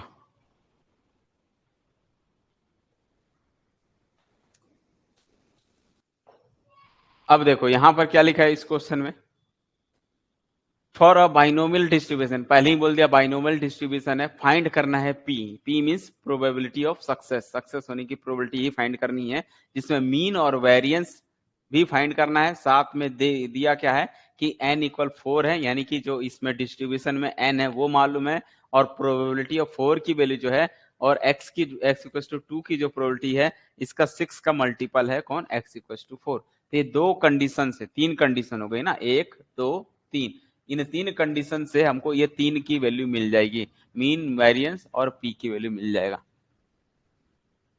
पी मिल गया मतलब सब निकल जाएगा, पी ही मेन है इसमें, ठीक है। P means probability. तो कोई दिक्कत नहीं, जो रूल दिया हुआ वो रूल लगाओ। सबसे पहले क्या होता है भाई, ये बाइनोमियल है मतलब यहाँ 4 होते हैं, यहाँ पी होता है। तो ऐसे में x इक्वल टू x के लिए क्या फॉर्मूला होता है? NCX, p की पावर x, q की power n minus x। x की जगह एक बार 4 रखोगे, इक्वल करोगे 6 इंटू लिखोगे, और x इक्वल टू 2 पुट करोगे तो यहाँ पर 2 पुट कर दिया। इसको मैंने सिंप्लीफाई किया, 4c4 अभी बताया, NCN 1 होता है तो ये बच गया 1। यहां से देखेंगे p की पावर 4 है, यहाँ पर क्या है q की पावर 4 माइनस 4 0 होता है, तो किसी की पावर 0 मतलब 1, सिर्फ बचा p की पावर 4। यहाँ पर 6 अपने जगह है, 4c2 मतलब 4 into 3 upon 2 into 1, p square है, q की पावर 4 में से 2 गया 2 हो गया। यहाँ से p स्क्वायर से p स्क्वायर कटेगा तो 2 बचेगा, 4 है तो 2 बच गए, तो फाइनली यहाँ से p स्क्वायर मिल गया। यहाँ पर 6 इंटू 6 देखो 3 2 जा 6, तो 6 इंटू 6 इंटू क्यू स्क्वायर मिल रहा है, तो 36 क्यू स्क्वायर हो गया। तो p की कितना मिलेगा, p की वैल्यू होगी 6q मिल जाएगा, क्योंकि ये 6 का स्क्वायर है तो स्क्वायर स्क्वायर कटेगा तो p इक्वल टू मिल जाएगा 6q मिल जाएगा। तो ये 2 हो गया। दूसरी चीज हमको मालूम है कि p प्लस q का सम ऑलवेज 1 होता है। p प्लस q का सम क्या होता है, हमेशा 1 होता है। तो p क्या है और q, p सक्सेस होने की प्रोबेबिलिटी, q फेलर होने की, अनसक्सेस होने की प्रोबेबिलिटी, दोनों का सम 1 होता है। p की वैल्यू दी हुई है 6p 6q और q अपने जगह है, तो यहां से सॉल्व किया तो मुझे q की वैल्यू मिल गई। और जब q मिल गया तो p क्या होता है 1 माइनस q होता है, तो 1 माइनस 1/7 करोगे तो 7/6/7 आ जाएगा। जैसे ही p मिल गया तो मीन क्या होता है, मीन होता है np, तो n इंटू पी करेंगे, n आपके पास 4 है तो 4 गुणा 6/7 करोगे तो ये मिलेगा मीन। वेरिएंस निकालना है तो npq करते हैं और ये मिलेगा 4 इंटू 6/7 इंटू 1/7 और फाइनली मिलेगा 24/29 मिलेगा। बोलो भाई ये क्लियर समझ में आया कि नहीं आया? देखो बाइनोमियल डिस्ट्रीब्यूशन के लिए मैंने कहा ना, कहाँ फंस सकते हो, 2-3 जगह फंस सकते हो, जब तक आपको पास फॉर्मूला अच्छे से नहीं याद रहेगा तब तक। तो भाई फॉर्मूला क्या होता है, तो प्रोबेबिलिटी का फॉर्मूला होता है x इक्वल टू x1 के लिए निकाल रहे हो तो NC(x1) p की पावर x1 q की पावर n माइनस x1, ये होता है फॉर्मूला। और यहाँ पर जो वैल्यू देगा उसके लिए आपको निकालते चले जाना है। ये किसके लिए है, सिर्फ बाइनोमियल डिस्ट्रीब्यूशन के लिए। अगर आपका रैंडम वेरिएबल बाइनोमियल में है, बाइनोमियल मतलब जब हम रिपीट करते हैं तब के लिए, तब के लिए ये किया जाता है। ठीक है, तो इस फॉर्मूला का यूज करके आप बना सकते हो, बहुत सारे क्वेश्चन को लेके सॉल्व कर सकते हैं। जब तक 2-3 क्वेश्चन को प्रैक्टिस नहीं करोगे ना तो थोड़ा सा मुश्किल होगा ये। और बाइनोमियल से अगर एग्जाम में आएगा तो बाइनोमियल से आता है, क्वेश्चन पूछा जाता है वहां से बाइनोमियल से रिलेटेड।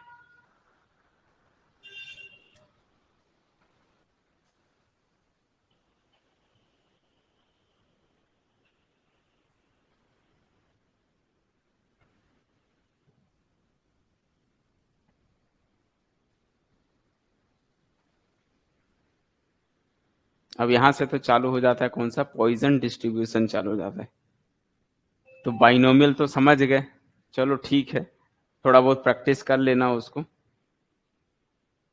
पॉइजन स्टार्ट करते हैं, पॉइजन डिस्ट्रीब्यूशन। ठीक है, तो बाइनोमियल और बर्नौली को अच्छे से एक बार कर लेना, है ना, प्रैक्टिस करोगे तो एक बार हो जाएगा। और क्वेश्चन बोलोगे तो क्वेश्चन कुछ कुछ क्वेश्चन मैं भेज दूंगा, जिससे आप लोग थोड़ा सा और प्रैक्टिस कर लेना उसको निकाल के। चलो आते हैं कौन सा, पॉइजन डिस्ट्रीब्यूशन। और पॉइजन डिस्ट्रीब्यूशन क्या है, देखो यहां से क्वेश्चन चांसेस कम है, क्वेश्चन न के बराबर आता है क्वेश्चन यहाँ से, ठीक है, बट फिर भी पढ़ते हैं इसको क्या लिखा हुआ है कि पॉइजन डिस्ट्रीब्यूशन एक क्या है, लिमिटिंग केस है किसका, बाइनोमियल ऑफ डिस्ट्रीब्यूशन का, अंडर द फॉलोइंग कंडीशन। तो ये पॉइजन तब बनाया गया है जब बाइनोमियल थोड़ा सा फेल हो जाता है।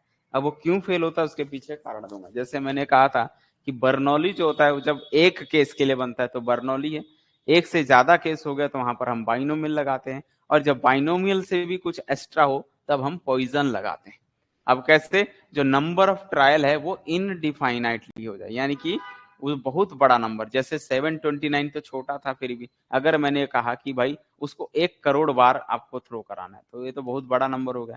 तो फिर ऐसे के लिए हम क्या लगाते हैं, पॉइजन डिस्ट्रीब्यूशन यूज करते हैं। यानी कि जब आपका एन जो है वो बहुत बड़ा हो, लार्ज हो, या फिर एन के जगह इन्फिनिटी डालने पे वो इन्फिनिटी हो जाते हैं, ऐसे नंबर अगर हैं तो पॉइजन यूज करते हैं। दूसरा, probability of success P in each trial small हो जाए, अगर आपका जो सक्सेस होने की जो प्रोबेबिलिटी है बहुत छोटा है, इतना छोटा है कि उसको कैलकुलेट नहीं कर पा रहे हो, तो हम बोल सकते हैं अगर वो बहुत छोटा है तब हम पॉइजन यूज करते हैं। दूसरा, तीसरा केस कि यहाँ पर जो NP है वो एक लैम्डा होता है, N इंटू पी, जो मीन निकालते थे N इंटू पी, उसको यहाँ पर हम लैम्डा नाम दे देते हैं, जो कि फाइनाइटली होता है, क्योंकि यहाँ पर P एक्चुअल में बहुत छोटा है, P छोटा है और N बहुत बड़ा है, तो छोटा और इंटू बहुत बड़ा जब मल्टीप्लाई करते हैं तो उसको एक फाइनाइट नंबर आता है जिसको हम बोलते हैं लैम्डा।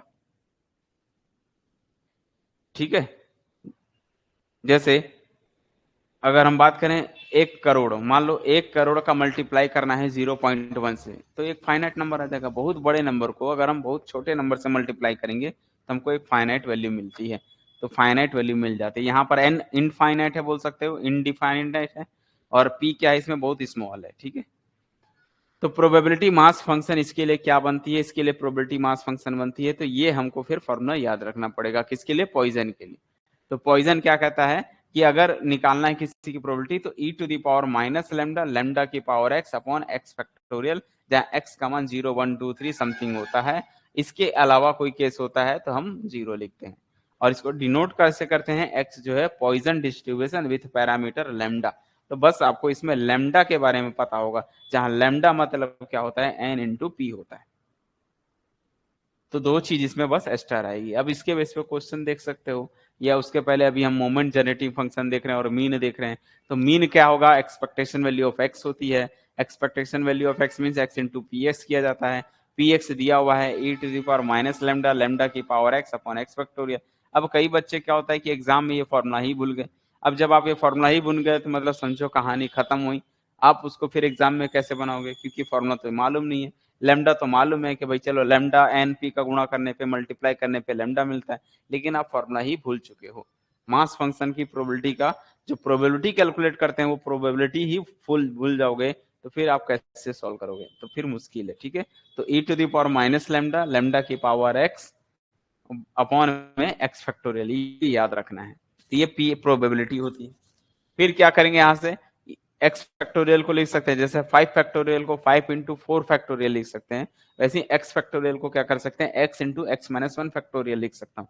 ये x और x कैंसिल हो गया, यहाँ से e की पावर माइनस लैम्डा कॉमन बाहर चला गया, x की जगह 0 पुट करते जाओगे इसमें तो ये सीरीज बनते जाएगी, क्या बनेगी, बट उसको सीरीज में ही लिखें। देखो, तो लैम्डा की पावर 0 यानी कि 1, x 0 ये है 1, 0 माइनस 1 निगेटिव तो होता नहीं, क्योंकि निगेटिव नंबर एग्जिस्ट नहीं करता है, वो 1 से फैक्टोरियल ऑलवेज नेचुरल नंबर का बनता है। तो यहाँ पर -1 हो रहा है तो वो एग्जिस्ट नहीं है, तो उसको हम 0 बोलते हैं। तो इसके बाद ये 1 से स्टार्ट होगा, तो 1 माइनस 1 0 फैक्टोरियल 1 होता है, फिर 2 फैक्टोरियल 3 फैक्टोरियल, ये चलते चले जाएगा। और ये अगर आप ध्यान से देखोगे ना तो e की पावर x का फॉर्म है 1 plus x by 1 factorial x square by 2 factorial x cube by 3 factorial. This is a formula of exponential function e to the power x। ये बनेगा e to the power lambda, और e की power minus lambda है, दोनों cancel हो जाते हैं तो सिर्फ लैम्डा बनता है। तो देखो, देखिए दोनों है एक चीज। अगर मैं आपसे बोलूं कि बाइनोमियल में हमने मीन क्या पढ़ा था, तो बाइनोमियल में भी पढ़ा था एनपी, और याद करो एनपी को यहाँ पर हम क्या बोलते हैं, लैम्डा। तो देखो लैम्डा ही आ रहा है, तो आएगा दोनों सेम चीजें। लैम्डा डायरेक्ट बोल सकते हैं या एन इंटू पी कर सकते हैं, दोनों का मतलब सेम है यहाँ पर। ठीक है, दोनों के केस में सेम आता है। सिमिलरली वेरिएंस निकालें, तो जब हम वेरिएंस निकालते हैं तो यहाँ पर वेरिएंस का फॉर्मूला क्या होता है, expectation value of x minus x square करेंगे। तो इसको भी सॉल्व करें, आपको यहाँ सॉल्व करने की जरूरत नहीं है, मैं आपको बस बताया हूँ कि किस तरह से सॉल्व करेंगे तो क्या मिलेगा। तो आपको डायरेक्ट रिजल्ट याद रखना है कि लैम्डा का स्क्वायर प्लस लैम्डा आएगा लैम्डा के फॉर्म। तो ये आ रहा है, इसको इसको यहाँ पर सब्ट्रैक्ट करोगे तो फाइनली क्या मिलेगा, लैम्डा बस बचेगा। ठीक है, क्या मिलेगा, वेरिएंस ऑफ एक्स की वैल्यू भी लैम्डा। यानी कि अगर आपको पॉइजन मिल गया तो कितनी बड़ी खास बात हो गई, पॉइजन है तो मीन भी लैम्डा, वेरिएंस भी लैम्डा आएगा। तो आपको सिर्फ ये याद रखना है, न कि ये याद रखना है कि भाई ये कैसे आया आपको, क्योंकि ये तो मैं दे दिया हूँ एक सॉल्यूशन, बट आपको सॉल्यूशन नहीं याद रखना है, सिर्फ इतना याद रखना है कि अगर एक्स पॉइजन डिस्ट्रीब्यूशन है तो भाई इस वक्त आपका मीन लैम्डा होता है, वेरिएंस भी लैम्डा होता है। तो ये चीजें याद रखनी है। और इसके बेस पे मैंने एक क्वेश्चन यहाँ पर दिया कि एक रैंडम वेरिएबल एक्स है, हैज अ पॉइजन डिस्ट्रीब्यूशन, यहाँ लिख कर आया, मेंशन कर दिया कि पॉइजन डिस्ट्रीब्यूशन है सच दैट कि probability of x equal to 2 equal है 3 into probability of x equal to 4। Then बताना है मीन कितना होगा। तो मीन तब आएगा ना जब आपको लैम्डा फाइंड करोगे। तो लैम्डा कैसे फाइंड करेंगे, तो ये कंडीशन पर सेटिस्फाई कराओ, इक्वेशन को लेके चलो और ऑटोमेटिक लैम्डा मिल जाएगा। तो बस यहाँ पर x इक्वल टू 2 है, यहाँ पर x इक्वल टू 4 है, यहाँ 3 चल रहा है। तो हमने ये फॉर्मूला जानते हैं, एक्स पॉइजन डिस्ट्रीब्यूशन है तो फॉर्मूला याद रखना पड़ेगा, ई की power minus lambda, lambda two the power x upon x factorial, ये अच्छे से याद रखना है। अब यहाँ पर x के जगह एक बार 2 पुट करो और एक बार 4 पुट करो और इस इक्वेशन में बैठा दो, तो यहाँ से सॉल्व करोगे तो आपको लैम्डा की वैल्यू मिल जाएगी। देखो ये x इक्वल टू 2 के लिए हो गया, 3 हो गया, ये x इक्वल टू 4 के लिए होगा, e की पावर लैम्डा, e की पावर माइनस लैम्डा कैंसिल हो गया है, यहाँ से लैम्डा स्क्वायर से लैम्डा स्क्वायर भी कैंसिल होगा, 2 फैक्टोरियल 2 होता है, 4 फैक्टोरियल 24 होता है। इसको सिंप्लीफाई किया तो देखो क्या मिला, 2 से 2 कट गया तो लैम्डा की पावर 2 मिला, ये 12 इधर जाएगा और 12 क्रॉस मल्टीप्लाई होगा, 3 डिवाइड में आ जाएगा या 4 आ जाएगा, तो लैम्डा स्क्वायर की वैल्यू 4 हो जाएगी, तो लैम्डा की प्लस माइनस 2 आएगी। बट लैम्डा अगर निगेटिव हो गया तो फिर तो प्रोबेबिलिटी निगेटिव होगी, यहाँ निगेटिव होती नहीं है तो हम हमेशा पॉजिटिव को लेंगे। तो लैम्डा मिल गया। अब जैसे ही लैम्डा मिल गया तो फिर क्या निकालना है इसका, लैम्डा मिलने के बाद लैम्डा ही क्या होगा, यहाँ पर मीन होता है, तो मीन भी लैम्डा ही होता है, तो लैम्डा की वैल्यू यहाँ पर कितनी आ जाएगी, 2 आ जाएगी, क्योंकि मीन को ही हम लैम्डा बोलते हैं। और अगर वेरिएंस भी पूछता तो भी 2 ही लिखता, ठीक है। तो मीन हो या वेरिएंस हो, दोनों की वैल्यू को लैम्डा ही बोलते हैं, तो लैम्डा को आपको अलग से क्रिएट करना पड़ेगा। बाकी इसके लिए भी है मोमेंट जनरेटिंग फंक्शन, आपको इसी तरीके ई की पावर टी एक्स से मल्टीप्लाई करते हैं, बस प्रोबेबिलिटी में करोगे तो बेस से में पावर ऐड हो जाएगी, तो इसको सिंप्लीफाई करोगे तो फाइनली ये मिलेगा। तो ये याद कर सकते हो कि अगर कौन सा है बाइनोमियल पॉइजन डिस्ट्रीब्यूशन है तो इसके लिए मोमेंट जनरेटिंग फंक्शन होता है e to the power lambda into e to the power t minus 1 होता है, ये पावर में चलता है। तो अपने को डायरेक्ट फॉर्मूला याद रखना, तो आपको क्या करना है, एक टेबल एक पेज लेनी है जिसमें लाइन से बस फॉर्मूले होने चाहिए। कौन कौन से, जैसे बर्नौली हो गया, बाइनोमियल हो गया, पॉइजन हो गया, ये और उसका मीन वेरिएंस और मोमेंट जनरेटिंग फंक्शन, ऐसे 3-3 पॉइंट बना के ना आप अलग से एक जगह बना के रख लो, ताकि एग्जाम के टाइम पर बस आप क्या करना है, आपको सिर्फ वो फॉर्मूला को रीड करके चले जाना है, ठीक है। इन सभी का प्रूफ जैसे यहाँ पर दिया तो अपने को प्रूफ से कोई मतलब नहीं है, आपको डायरेक्ट ये याद होना चाहिए कि ये तब यूज करते हैं जब मोमेंट जनरेटिंग फंक्शन ये किसके लिए है, अगर एक्स आपका पॉइजन डिस्ट्रीब्यूशन है, तो पॉइजन डिस्ट्रीब्यूशन है तो ई टू द पावर लैम्डा ई की पावर टी माइनस 1 होता है। जैसे लाइक एक क्वेश्चन यहाँ पर दिया हुआ है कि एक्स और वाई दो इंडिपेंडेंट रैंडम वेरिएबल है जिसका क्या दे दिया हुआ है, मोमेंट जनरेटिंग फंक्शन दिया हुआ है, और ये एक्स के लिए है, ये वाई के लिए है। अब फाइंड करनी है x plus y equal to 0 find करनी है। तो यहाँ पर देखो e की पावर में 2 टाइम्स दिख रहा है, मतलब ये लैम्डा हो गया, मतलब ये कौन सा वेरिएट हो सकता है, पॉइजन डिस्ट्रीब्यूशन हो सकता है। तो हम बोल सकते हैं यहाँ से ये जो x दिख रहा है वो पॉइजन डिस्ट्रीब्यूशन है, तो लैम्डा की वैल्यू यहाँ मिल गई 2। इसको भी इसी पैटर्न में बनाना पड़ेगा, बनाने बट ये तो मोमेंट जनरेटिंग, ये y देखो कौन सा दिख रहा है, ये इसको अगर अंदर लेके जाएंगे तो ये कितना होगा, 4 अंदर जाएगा, तो 1/3 और 3/4, ये हम पीछे पढ़ कर आए थे। और जब इस टाइप का होता है तो ये बाइनोमियल में जाता है, इसमें पावर में है, पावर जब होती है तो ये बाइनोमियल बनता है, तो ये जो है बाइनोमियल डिस्ट्रीब्यूशन हो गया, तो इससे n और p मिल जाएगा। ये पॉइजन डिस्ट्रीब्यूशन से लैम्डा मिल गया, मतलब x आपका क्या है, इसमें x कौन सा वेरिएबल है, x आपका है पॉइजन डिस्ट्रीब्यूशन और y क्या है, बाइनोमियल डिस्ट्रीब्यूशन है, और दोनों का सम जो है उसकी प्रोबेबिलिटी को इक्वल टू 0 ये लेके चलना, x plus y equal to 0 करना है और उसकी प्रोबेबिलिटी बतानी है। तो क्या किए यहाँ पर, x plus y equal to 0, मतलब यहाँ पर हम बोल सकते हैं x की वैल्यू 0 और y की वैल्यू 0, भाई दोनों 0 है तभी तो 0 आएगा, अदरवाइज कैसे हो सकता है। तो probability of x equal to 0 और एंड प्लस का मतलब y इक्वल टू, क्योंकि दोनों का सम करने पर 0 आता है और प्रोबेबिलिटी निगेटिव होती नहीं है, तो पॉसिबिलिटीज यही है कि x की वैल्यू 0 होगी, 0 के लिए प्रोबेबिलिटी, और y की वैल्यू 0 होगी। तो यहां पर हम क्या बोलेंगे भाई, अब ये होगा चूंकि x और y इंडिपेंडेंट है, और इंडिपेंडेंट होने के लिए हम क्या बोलते हैं, x का अलग से निकाल लो, y का अलग से निकाल लो और एंड इनटू कर दो बस। तो x इक्वल टू 0 की प्रोबेबिलिटी इनटू ये y इक्वल टू 0, ये बाइनोमियल से निकाला और ये पॉइजन से निकाला। भाई जिस हिसाब से क्वेश्चन है उसी हिसाब से सॉल्व करोगे ना। ये x क्या है आपका, पॉइजन है, y क्या है, बाइनोमियल है, तो यहाँ पर x पॉइजन का लगाओगे, यहाँ पर आप बाइनोमियल का लगाओगे। इसको सिंप्लीफाई करा तो मुझे मिल गया e to the power -2 upon 64 मिल गया। अगर ऑप्शन में वाला होता तो यही लगाते, नहीं है तो इसको यहीं छोड़ देंगे। तो आपको 3 ही चीज करना है भाई, जैसे बोल रहे हो कि इंपॉर्टेंट है कि नहीं है, तो आपको ये करना ही है, कौन सा, बर्नौली, बाइनोमियल, पॉइजन, ये करना ही है एकदम अच्छे से, ठीक है, इधर से 3 ये करना ही है, उसके बाद उधर नॉर्मल वाले पे देख लेंगे, क्योंकि वो और कठिन होते जाएगा, धीरे धीरे आगे बढ़ रहे हैं ना, तो धीरे धीरे ये कठिन होते जाएगा। फिलहाल ज्यादा टॉपिक नहीं है, 1-2 टॉपिक और बचा है लगभग। एडिटिव प्रॉपर्टी ऑफ पॉइजन क्या काम करता है, क्या देखते हैं। देखो एक्स और वाई दो इंडिपेंडेंट रैंडम वेरिएबल है जिसका पैरामीटर लैम्डा और म्यू है, मतलब एक एक्स पॉइजन है जिसका लैम्डा है, वाई दूसरा पैरामीटर है जिसका म्यू है, दोनों को ऐड किया, जेड मिल गया। तो क्या कैसे सॉल्व होगा, देखो तो मोमेंट जनरेटिंग फंक्शन से ही हम निकालते हैं। तो मोमेंट जनरेटिंग फंक्शन एक्स का ये होता है, तो जेड का कितना मिलेगा, तो जेड के लिए जब निकालते हैं तो इसको अलग अलग कर सकते हैं और अलग अलग इंटू के साथ होता है। तो देखो मैंने यहाँ पर लिखा हूँ कि moment generating function of z का जब निकालेंगे तो moment generative function x into y का होता है, क्योंकि x और y इंडिपेंडेंट होते हैं। तो ये x का निकाला, ये y का निकाला, उसके बाद बेस से में पावर ऐड हो जाती है, तो पावर ऐड हो गई।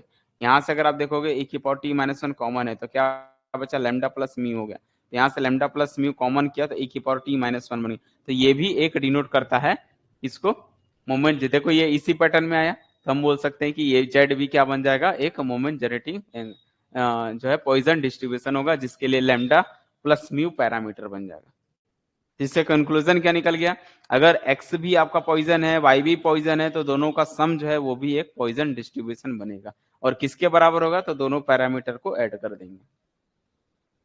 तो ऐसे सिर्फ 2 केले नहीं, आप चाहो तो बहुत सारे केले भी बना सकते हो। मान लो ऐसे 10 हैं, सारे 10 सभी 10 को अगर आप ऐड करोगे तो वो भी इसकी जो आएगी क्या है, λ1 λ2 पैरामीटर है, सबको ऐड कर दो, तो ये हमारे लिए एक फॉर्मूला बन जाता है। ठीक है, लाइक एग्जांपल देखो, इसके बेस पे एक एग्जांपल, x एक पॉइजन डिस्ट्रीब्यूशन है जिसकी पैरामीटर 2 है, y एक पॉइजन डिस्ट्रीब्यूशन जिसका पैरामीटर 3 है।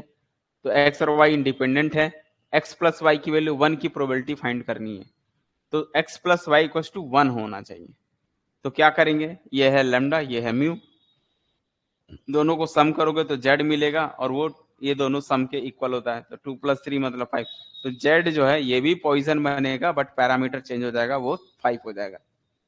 अपने को चाहिए x plus y equal to 1, चूंकि x प्लस वाई को हमने नाम दिया z, तो ये z इक्वल टू 1 मिल गया। तो z इक्वल टू 1 की प्रोबेबिलिटी कहाँ से निकलेगी, फॉर्मूला क्या था, तो z इक्वल टू, ये probability of z equal to के लिए फॉर्मूला बने e की पावर माइनस लैम्डा, लैम्डा की power z upon z factorial, z की जगह डाल दो 1, 1 सॉल्व करोगे तो probability of z equal to 1 मिलेगा। और z मतलब कौन है, x plus y equal to 1 की प्रोबेबिलिटी है। तो क्वेश्चन घुमा के दे सकता है, आपको इस चीज को समझना है यहाँ पर। ठीक है, दूसरा तरीका सेकंड मेथड है, अगर आप इस मेथड से नहीं जाना चाहते हो दूसरा मेथड यूज कर सकते हो कि भाई x और y इंडिपेंडेंट है, ये दोनों का सम बोल रहा है 1। अब ये बताओ दोनों का सम 1 कब हो सकता है, जब एक 0 हो एक 1 हो, यानी कि x 0 हो y 1 हो। दूसरा केस क्या हो सकता है, x 0 x 1 हो जाए, y 0 हो जाए। दो ही तो केस है, दोनों को जोड़ने पे 1 आना चाहिए, तो यही 2 केस है। इसको कैसे निकालना है, अलग अलग, इसको कैसे करेंगे अलग अलग, इसका प्रोबेबिलिटी का फॉर्मूला लगाओ, इसका लगाओ, इसका लगाओ, इसका लगाओ, ये दोनों इंटू में रहेंगे, इधर बीच में प्लस रहेगा। इसको सम करोगे, पूरा सिंप्लीफाई करोगे, तो फाइनली आपको वही आएगा जो उसमें भी आया है। बोलो सबको क्लियर है, यस या नो, जल्दी बताओ, बोलो भाई।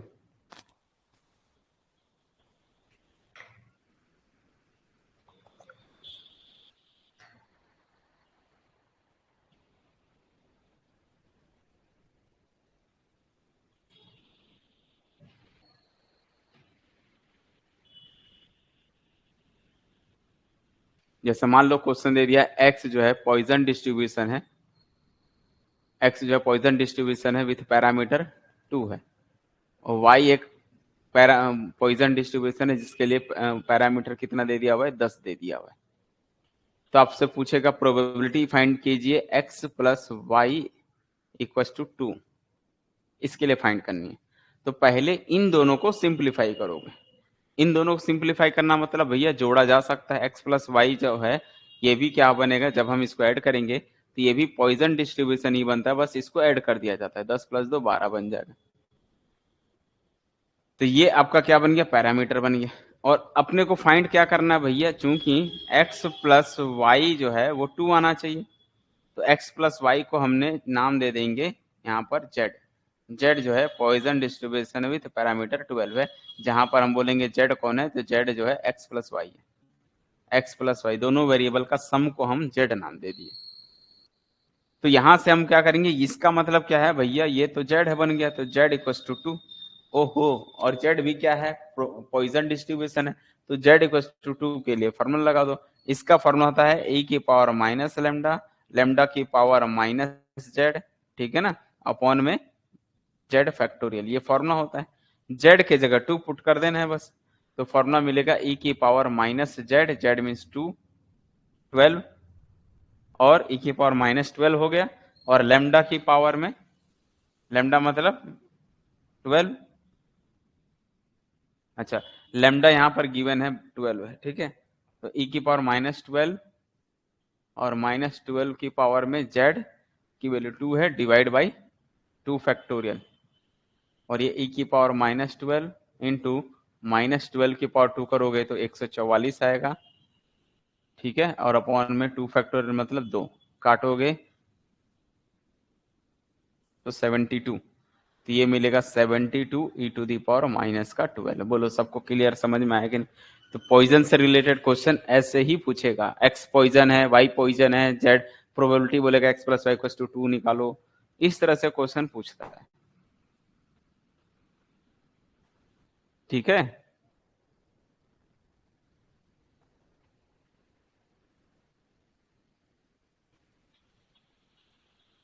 बाकी इसमें और कुछ ज्यादा कुछ खास नहीं है।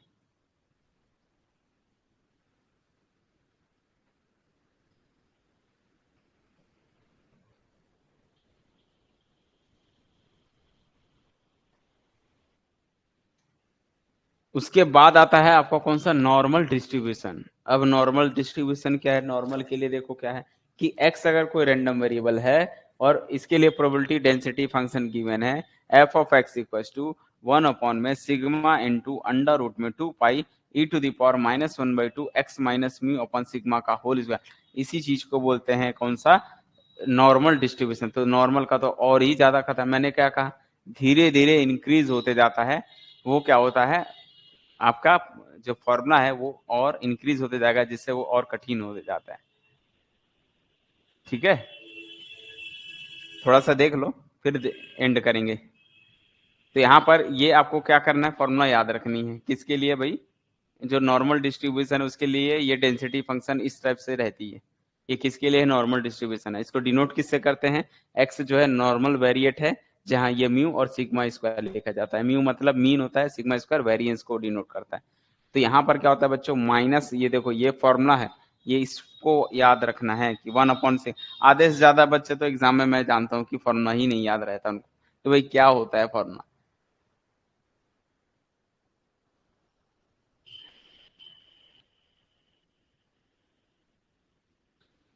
ठीक है ना। तो चलो ठीक है, इसको यही जो है इसको नेक्स्ट क्लास में देखेंगे, बट थोड़ा सा कोशिश करना है, क्योंकि देखो ये स्टैटिस का पोर्शन है, मैंने इस पर बहुत क्वेश्चन पेपर देखा है, तो मुझे बहुत कम क्वेश्चन मिलता है जो कि यहाँ स्टैटिस के क्वेश्चन से, ऐसे हार्ड लेवल के क्वेश्चन तो बेसिकली नहीं रहता है, लेकिन सिलेबस में आपके टॉपिक्स हैं उसके हिसाब से मैं आप लोग को यहाँ पर पढ़ा रहा हूँ, ठीक है ना। पहले बेसिक चीजें जान जाएंगे, फिर इसके बाद देखेंगे प्रीवियस में। तो प्रीवियस मान के चलो कि स्टैटिक से ज्यादा क्वेश्चन नहीं, अगर आएगा तो कभी कभी एक क्वेश्चन आया है, अदरवाइज नहीं पूछा। जैसे प्रीवियस ईयर मैंने 24 देखा, उसमें एक भी क्वेश्चन नहीं था, ठीक है। प्रोबेबिलिटी से एक क्वेश्चन मिला था मुझे, बट वो भी माइनिंग से रिलेटेड लगा दिया था क्वेश्चन। और इसी तरीके से अगर हम देखेंगे ना, तो स्टैटिक्स से क्वेश्चन बहुत कम पूछे जाते हैं। जितना पढ़ लोगे उतना सफिशिएंट है, इससे ज्यादा एक्स्ट्रा और करने की जरूरत नहीं है, जितना करोगे उतना बहुत है, ठीक है। चलो ठीक है, आज की क्लास को यहीं एंड करते हैं, फिर बाकी नेक्स्ट क्लास में देखेंगे, ठीक है। पीडीएफ नोट्स तो अपलोड हो गया है, वीडियो अपलोड नहीं हुआ है लास्ट क्लास का, क्योंकि पीडीएफ मैंने अपलोड कर दिया है, आप देख लेना, बट वीडियो नहीं मिल रहा है, वीडियो अपलोड नहीं हुआ है, वीडियो क्योंकि मिल नहीं रहा है, वीडियो यहाँ पर आया ही नहीं है, इसलिए उसको अपलोड नहीं किया गया, ठीक है। चलिए ठीक है, फिर मिलते हैं अगली क्लास में, आज के लिए इतना ही, good night, bye bye and thank you.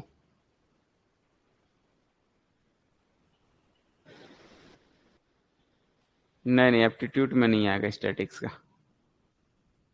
वो मीन मीडियन मोड आ सकता है, उससे ज्यादा नहीं आ सकता, उसको स्टैटिक्स में ज्यादा नहीं लेते हैं, ठीक है। चलिए ठीक है।